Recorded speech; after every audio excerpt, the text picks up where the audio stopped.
What up, YouTube? This your boy KD, and I'm back for another one. And hey, you know what time it is? We back for the the Diddy do it. Diddy didn't. Yeah, he did it. Yeah, that's the diddler. Man, this dude is a trip. But we gonna talk about today. We're gonna watch the video with Young City. He used to be an artist of Diddy's back when he did Making the Band. Making the Band, you know, they had the rap group. Young City was a part of that. He used to go by Chopper back then. Chopper City. You had Nest. He was a battle rapper back in the day. That's what he was. He used to do a lot of battle rapping. I think he still do some battle rapping now. That's when I used to get into the battle rap. I used to listen to battle rap before it actually got big, when a lot of people really wasn't watching it. Then you had Babs. I really didn't too much care for Babs. I thought Babs was okay, but I wasn't really a Babs fan. I thought Fred was straight. I like Dallon. And then Sarah, she came with the vocals and stuff like that. So it's a nice little mix for a hip hop group. But you know, Chopper has a video out that he's talking about his experience with being around Diddy and being at some of the parties. So, he's gonna talk about what he experienced and what he saw. May not tell you too much, but at the same time, you get a little perspective of what's going on around him and some of these things that people are talking about. But before we get started, you know what time it is. It's time for the show, and that's just my opinion. Let's go.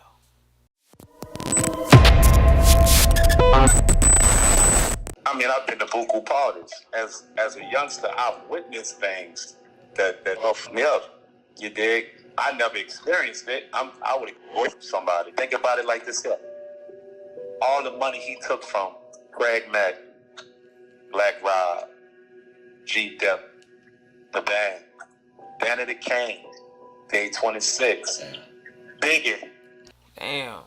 Think about that, man. That's a lot of people. He had a roster, man. Diddy had a roster back then, dog. He was eating, man. Man, he probably felt like he was on top of the world on the cool. When you think about all these artists and the people that he dealing with and the type of people that he was working with, man, Diddy was getting paper, and then he was screwing over all of them. All of them. Man, he pocketed a lot of money. That's messed up, man. Say, man. Even Big the one who made you, bro. Boy, you tripping. Man. Mace, you took food out people cheering out. Craig Mack died. Black Rob died. Sean's situation. That man got to live in Belize. He got a whole new accent now. You dig? That man had to change his whole demographic because it did it. Enough is enough, bruh. Wine was out, this Young City, uptown finest, you dig? And I'm rocking with Video Wayne. Believe that.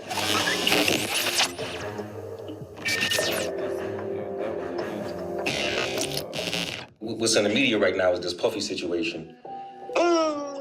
Can we talk about it? Yeah, come on. Let's go. Any communication with him? Anything that you make? I talked to Harvey, and I don't think he went that out there publicly, so I'm not gonna speak on it there. But yeah, I talked to his people. He keeping his head up in there. You dig? And it's a bittersweet situation, when it comes down to me, because I don't want to see no man back there, because I know how I felt being back there not so long ago. But on the other end, he kind of, I hate to say this here, but I got to keep it G. He f***ed over when it came down to, what I deserved and what I earned. And the stuff I wrote behind the scenes that he sold a lot of records for, and I didn't get compensated for nothing.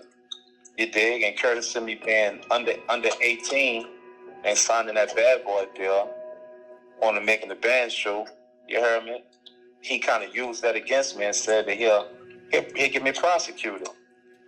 Courtesy of me being underage, I'm making the band, bro. You have to be 18 and old.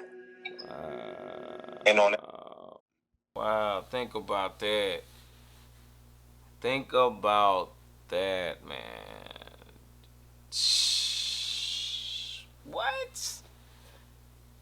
Cause you signed the contract when you were 16, so all your money gone. Everything. Just think about that.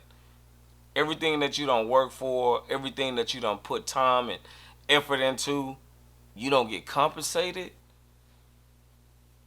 because of legality. Wow. This man, this dude throw, bro, for real. So I was 16. So basically, when I was trying to get my compensation, my royalties and everything, he basically was like, you ain't belong on the show anyway. So I'll just let you go because I wanted to get let go. So I'll let you go and we're going to let bygones be bygones. That's down bad. That's down bad, dog. If I wasn't such a hustler, you heard me, how would I have been able to feed my family with some shit like that, like talking about it? So I'm saying?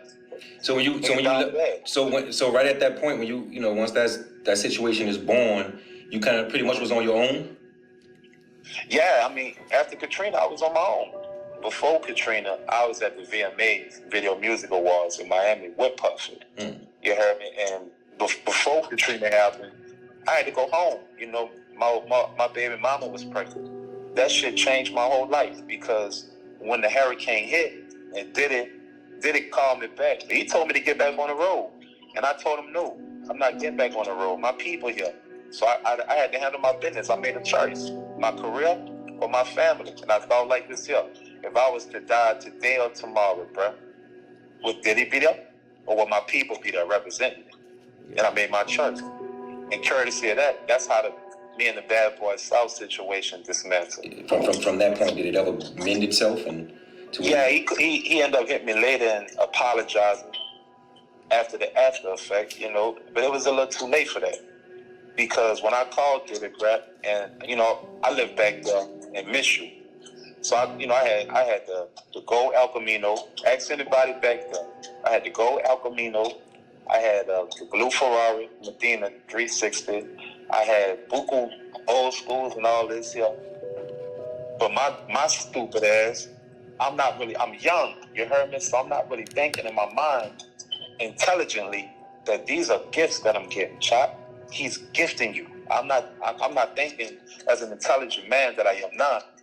See, that's what I'm saying. They gotta, man. The crazy thing about it is that a lot of times, you know, being in the business, people get caught up with the gifts that they give. And if you look at some of these old movies, some of these old record labels, they used to buy you cars and they bought your house and stuff. I think Tupac got in a situation like that to where Suge Knight owned everything that he had. And it was like, yeah, you have all these nice things, but you don't own any of it. So it's not yours. And then you can't even recoup on it because it's not yours. So yeah, man, it's kind of messed up how people take advantage of you in the business like that because you're thinking these people got your best interest in heart because they cool or they seem like a good person or whatever, but man, people be snakes out there. You got to be careful who you dealing with, man, and who you calling your partner because everybody's not your partner and everybody ain't looking out for your best interest and they trying to get you out of your your man, whatever, man, I can't even think of it right now, but out of your game, get you off your game because like I say, man, people be out here wicked, especially when you're dealing with people in the industry. People in the industry, man, you'll find, man, you'll be surprised how many people sound like they really doing something or sound like they got your best interest and they really don't. They really trying to come up off of you because of what your talent is and what you got going on. So, man, because if you think about it, Diddy didn't write none of his raps.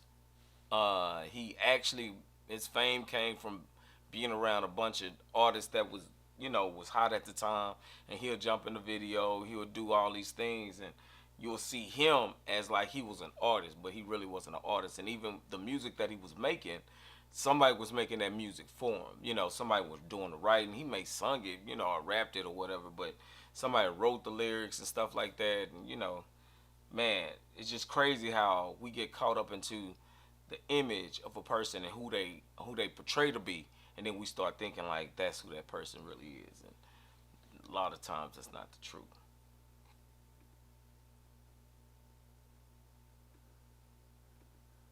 They was just write-offs from the Bad Boy Company.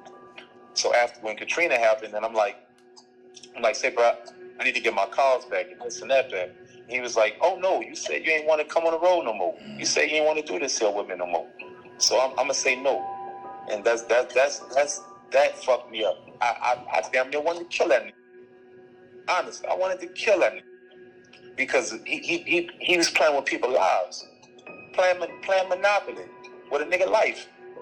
You dig? And having the power to control a nigga. That's why I vowed to myself, you heard me, that I never in my life let a man control me or listen to a man's ways. Pause. Listen to a man's ways and his dictatorship of how it should go with my career. That's why the bass saved my life, bro. For real. Say, bro, could you say that anybody else that was in the band situation was kind of similar to yours? Yeah, everybody. I mean, but they kind of had a shot at end of the stick to me because I ended up having a deal afterwards. They never got a deal after that. Fred said, Ness wanted to rock with Diddy. He ended up rocking with Diddy later and wrote on the last train to Paris. Ness was always a great songwriter. So Ness and Diddy always had a relationship, you understand, because Ness was ghostwriting. Babs said, Sarah, I don't know what's out with Sarah. Dylon always said, Dylon said, fuck everything. Right. Honestly, a lot of people be joking and everything, but Dylon was the smartest one, bro, because Dylon, from the TV show to after that, you heard me, he always said, fuck you. And to be honest with you, it was well worth it, because when we found out later, you understand how much that man had took from us, $30 million. Couldn't give us $1 million a piece, bro. Ain't that called so? At least $30 million. Say, what was it that Dylon saw early on that made him feel like that? Honestly, from talking to Dylon, he told me, he's like, Chop, I didn't feel like it was worth it. So I just didn't, he said, bro, it's a certain amount of time of putting in work. Then it's another situation to getting what you deserve. He said he felt like we never got our chance to get the respect that we deserve from putting in work. And that makes sense. It didn't add up. You heard me? And we so caught up in the money and the fame that we not really understanding we getting puppeted. Yeah, you can't get you did. We wasn't getting what we deserved. He was just squeezing the blood out of a beak. Man, he was squeezing us until he couldn't squeeze us no more. Just luckily, I'm from a different cloth. You dig? So I was able to survive differently. Just from the mentality. I grew up rough. I wasn't thinking in my mind, bro, that I was getting fucked over and controlled and all this here. I'm just happy I'm not sleeping on the floor, on Saratoga, on Simon Valley, on Barone. So I'm just happy I'm not living that life. Look how God worked, brother. At the end of the day, all the things around did to people, look how it turned back on them. And when it rains, it pours. You heard me? And it's raining on them real bad. Maybe it's time for everybody that got fucked over to rise like the phoenix. And if they don't realize that, then f*** them too. Because one thing about me, son, I'm gonna rise like the phoenix. The news, like the whole thing, like when you first started getting a wind of it, what was going through your mind and how'd you feel about it? I mean, I've been to buku parties. You dig? As a youngster, I've witnessed things that that fucked me up. You dig? I never experienced it. I would avoid somebody, but I've witnessed things just being around. It's a double-edged sword, Wayne, bro. And I'm gonna say it like this here. Say, Chop. Towards I didn't mean to cut you off. Were you in some of those parties at underage when you was 16? Yes. Have you ever been approached? Have you ever been approached in any of those parties to get involved? Yeah, and say I didn't see shit. Man, you know what's so crazy? They always talk about the parties and what happened with the parties and stuff like that, but they never really get all the way into the party. It's like I don't want to tell what was going on or what I saw. That's crazy, man, because something was going on that made people say, you know what, man, it ain't my business, or I'm not going to say that, because you just never know who was a part of that situation, and then who will come after you if you start talking. So, I mean, the truth is bound to come out, because like you say, man, it's just bound to come out with all these allegations and stuff like that. So the more that we analyze these videos and see what's going on and see what these people went through, you start realizing, like, okay, this is what was taking place. He said he was underage at the time when he was going. So, man, I don't care if you're underage or not. You doing something at that party, at least with the females or something like that. But some of that weird and craziness that he probably saw, he was like, yeah, that ain't for me, and he just didn't participate. But he wasn't dumb like that. He from the gutter. He from the hood. So certain things he ain't gonna be a part of like that. It just ain't gonna be like that. Hosting any of those parties to get involved? Yeah, and say I didn't see shit, I'll be lying. What I seen, I won't see. Part of anything? No, indeed. I was too young, bro. I wasn't really realizing what was actually happening. And every time, like, if I go to the parties in Hollywood and all these places, they'll shut me out of it. I really don't want to say too much, because I believe this here. I'm not really the type of person that just throw people out there. I don't like snitching. I don't like bitter people either. So I'm not saying this in no bitter manner. You understand? But I will say, I seen things. I love doing this here, Wayne. I love being a rapper. I love cutting up, dropping project after project. I love shooting videos. I'm damn near afraid to, and it's honest, I'm damn near afraid to go back mainstream, because I know what it come with. The higher you go, the more you experience things, bro. And it's wild to me, Wayne. I ain't lying though. And I'm not gonna sit up here and say, you heard me, everybody doing it. But the higher you go, the more it get wicked. It gets wicked, son. Say, bro, do you feel anything that people bringing forward that Puffy has done was a crime? Wow. I wouldn't say he should be in the situation he's in, but I think he should definitely get a piece of the humble pie. How far they going? That's a little too extreme. $50 million bond, y'all reject that. Either he gonna get a cold felony probation situation for about 15 years, or he gonna sit down for about a good 7. But they're not gonna give him life, because money talk and bullshit walk a marathon, baby. And you know that. He coming home. Delete that. Money talk. You hear me? This America, baby. Money talk, brother. All right, man. That's the video, man. Whoo, that's a lot, man. Diddy, man, he got some demonic ways. He a wicked dude, man. That dude is wicked. He said, man, the higher you go, the more wicked it gets, man. And I really believe that. I believe, the higher you go and the different people that you deal with, it's a lot of different things that you have to either do, be a part of, or be okay with. Because it's just like anything in your friend circle, like, who you hang with and the people that you cool with. People do business with people that they like and they have things in common with. Majority of the time. Now, don't get me wrong, all the time it's not like that, but majority of the time, people deal with you because they like you. Not because you have the best work, not because everything is 100 with your stuff. It's just sometimes people just deal with certain people because they relate in so many other ways.